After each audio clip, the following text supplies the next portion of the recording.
और मुरादाबाद से समाजवादी पार्टी सांसद रुचि वीरा ने पूर्व सांसद डॉक्टर एसटी हसन पर गंभीर आरोप लगाए हैं। दरअसल पिछले दिनों डॉक्टर एसटी हसन की बेटी की शादी थी, जिसमें तमाम बीजेपी नेता नजर आए, लेकिन स्थानीय समाजवादी पार्टी सांसद रुचि वीरा इस शादी समारोह से नदारद नजर आई। और इस पर जब सांसद रुचि वीरा से सवाल किए गए तो उन्होंने इसका अपने अंदाज में जवाब दिया। रुचि वीरा ने एसटी हसन को इशारों इशारों में बीजेपी हितैषी करार दिया। थैंकलेस कौन है ये अपने गिरेबान में झांक के देखना चाहिए।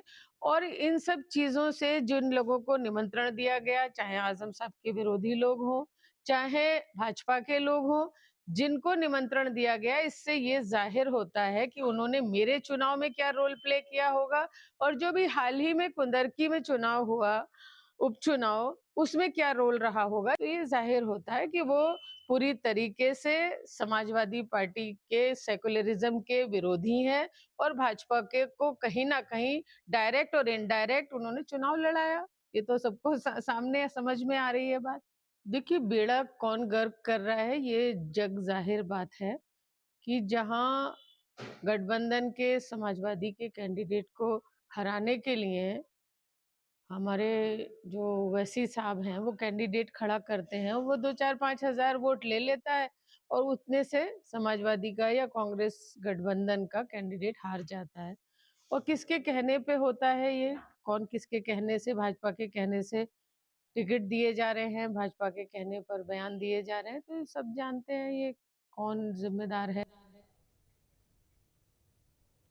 और कन्नौज जेल से 2 कैदी फरार हो गए हैं। रविवार रात जेल में न्यू ईयर की पार्टी रखी गई थी और अफसर कर्मचारी पार्टी में नाच गा रहे थे। पार्टी का फायदा उठाकर कैदियों ने कंबलों को आपस में बांधा और दीवार को फांदकर भाग निकले। रात में जेल के सभी कैदियों को बैरक भेजा गया, लेकिन गिनती नहीं हुई थी। सोमवार को जब सभी कैदी निकाले गए तो गिनती में 2 कैदी कम निकले। पहले जेल प्रशासन इसे छिपाने की कोशिश करता रहा और खोजबीन जारी रखी। जेल प्रशासन ने पार्टी के सबूत भी मिटा दिए, लेकिन डीएम एसपी को इस बात की भनक लग गई। उनके बाद सच्चाई सामने आई। सूचना मिली दो निकल गए हैं, बाहर भाग गए हैं। इस संबंध में मैंने दो कैदी थे, एक जून से बंद था और एक अभी दिसंबर में आया हुआ था। और इस संबंध में जेल की ओर से एफआईआर दर्ज कराई जा रही है। दोषी जो भी बंदी रक्षा के उनके खिलाफ बड़ी कार्रवाई हो रही है। साथ ही साथ एसपी साहब की तरफ से पूरी टीमें लगा दी गई हैं, जो कि पार्टी और व्यक्तियों में लगातार जो है सर्च कर रहे हैं। ये प्रथम दृष्टया जो ड्यूटी पर बंदी रक्षक थे उनकी लापरवाही प्रतीत होती, जिसके लिए उनके खिलाफ भी कार्रवाई की जा रही है। ये दीवार के ऊपर जो अभी देखा जा रहा है उसके हिसाब से चादर बिछाते हैं लोग, कैदी लोग, उसको उन्होंने रस्सी बनाई है। रस्सी बनाकर उसके सहारे निकले हैं, लेकिन पूरी विस्तृत जांच होने के बाद ही इसमें कारण पता चल पाएंगे।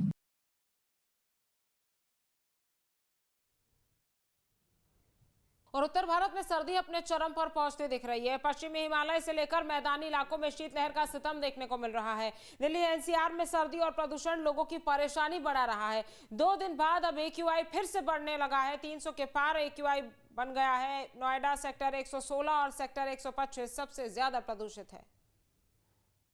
दिल्ली एनसीआर में सर्दी का सितम जारी है और लगातार तापमान में गिरावट दर्ज की जा रही है। पिछले 2 या 3 दिन की बात करें तो पोल्यूशन में कमी जरूर दर्ज की गई थी, लेकिन आज एक्यूआई 300 के पार पहुंच गया है। नोएडा के महामाया फ्लाईओवर पर हम मौजूद हैं। इसके आसपास की मैं तस्वीर आपको दिखाऊं तो पूरी तरीके से जो पोल्यूशन है या कोहरा है उसकी चादर छाई हुई है और बड़ी बड़ी जो इमारतें हैं वो पूरी तरीके से नदारत नजर आ रही हैं। आज दोबारा से एक्यूआई बढ़ने के पीछे जो वजह है वो माना जा रहा है कि हवा, जिस तरीके से हवा की गति कम हुई है उसके बाद पोल्यूशन का लेवल बढ़ता हुआ नजर आ रहा है। पिछले 2-3 दिन की अगर बात की जाए तो 200, 250 और 250 के आसपास एक्यूआई बना हुआ था, लेकिन आज की अगर बात करें तो 300 से लेकर 318 तक का एक्यूआई है अलग अलग इलाकों में। सेक्टर 116, 125 की बात करें तो सबसे ज्यादा प्रदूषित इलाके हैं और पोल्यूशन में कमी लाने के लिए तमाम तरीके के कदम जरूर उठाए गए थे, लेकिन अक्टूबर, नवंबर, दिसंबर और जनवरी में भी इसी तरीके के जो हालात हैं वो लगातार देखे जा रहे हैं।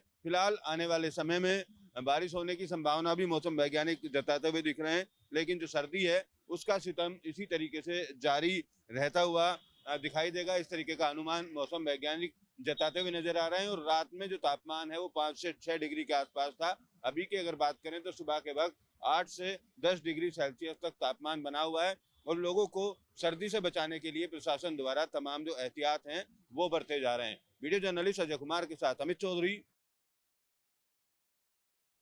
नोएडा पुलिस की बड़ी कार्रवाई सामने आई है। प्रॉपर्टी डीलर की हत्या मामले में कार्रवाई की गई है। पुलिस ने 2 आरोपियों को गिरफ्तार किया है। दोस्तों ने मिलकर विनीत की हत्या की थी। 15वीं मंजिल से फेंककर हत्या की थी। बड़ी खबर ग्रेटर नोएडा से आपको बता रहे हैं, जहां पुलिस की बड़ी कार्रवाई सामने आई। प्रॉपर्टी डीलर की हत्या मामले में कार्रवाई की गई और इसी के चलते पुलिस ने 2 आरोपियों को गिरफ्तार किया है। दोस्तों ने मिलकर विनीत की हत्या की थी और 15वीं मंजिल से फेंककर हत्या की थी, जिसको लेकर पुलिस ने बड़ी कार्रवाई की है और 2 आरोपी को गिरफ्तार किया है।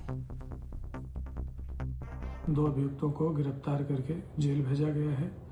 ये अभियुक्त दिनांक 31/12/2025 बटे 1 जनवरी 2026 की रात को न्यू ईयर की पार्टी के दौरान आम्रपाली गोल्फ होम सोसाइटी में 15वीं मंजिल से एक युवक से मारपीट की गई थी और उसे नीचे गिरा दिया गया था, जिससे उसकी मृत्यु हो गई।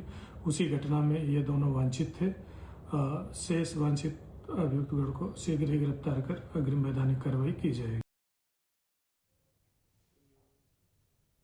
खबर उन्नाव से है, जहां बजरंग दल कार्यकर्ताओं ने जीसस की प्रार्थना सभा के आड़ में धर्म परिवर्तन का गंभीर आरोप लगाया। दरअसल रविवार को प्रार्थना सभा में 100 से ज्यादा स्थानीय और गैर जनपद के महिला पुरुष पहुंचे थे। धर्मांतरण की शिकायत पर बजरंग दल के कार्यकर्ता मौके पर पहुंचे और विरोध किया। इसके अलावा हनुमान चालीसा का पाठ शुरू कर दिया, जिसके बाद प्रार्थना सभा में मौजूद लोगों और बजरंग दल कार्यकर्ताओं में जमकर बहस हुई। इसके बाद पुलिस बल और राजस्व अधिकारी मौके पर पहुंचे और सख्त कार्रवाई का आश्वासन देकर हंगामा शांत कराया।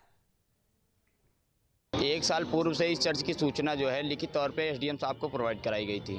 तब ये विगत एक छोटा सा कमरा बना हुआ था, मगर इस था जो अगर प्रशासन उतने समय ध्यान ले लेता तो आज इतनी बड़ी चर्च बन करके वहाँ पर धर्म सभा अवैध रूप से हिंदुओं को बरगला करके धर्म सभा का आयोजन ना हो पाता। वहाँ पर हिंदुओं को जो दबे कुचले गरीब तबके के हिंदू हैं, उन्हें किसी को पैसे दे करके, किसी को जो है सिलाई मशीन दिला करके, इस तरीके का प्रलोभन दे करके वहाँ पर धर्मांतरण का खेल चल रहा था।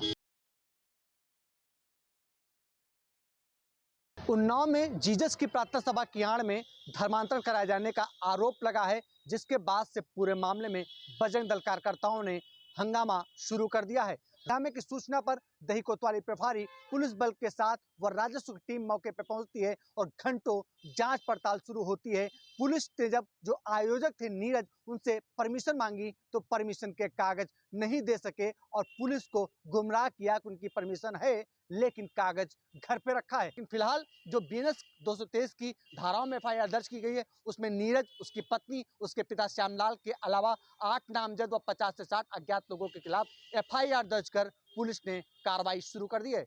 Rahul Shukla, news state, Uttar Pradesh, Unnao. आपके मोबाइल पर तुरंत आएगी ब्रेकिंग न्यूज। स्क्रीन पर सबसे पहले दिखेगी बड़ी खबर। देश दुनिया की हर खबर एक जगह। अब आपके मोबाइल पर तुरंत फटाफट इंस्टॉल कीजिए न्यूज नेशन ऐप और रखिए खुद को अपडेट।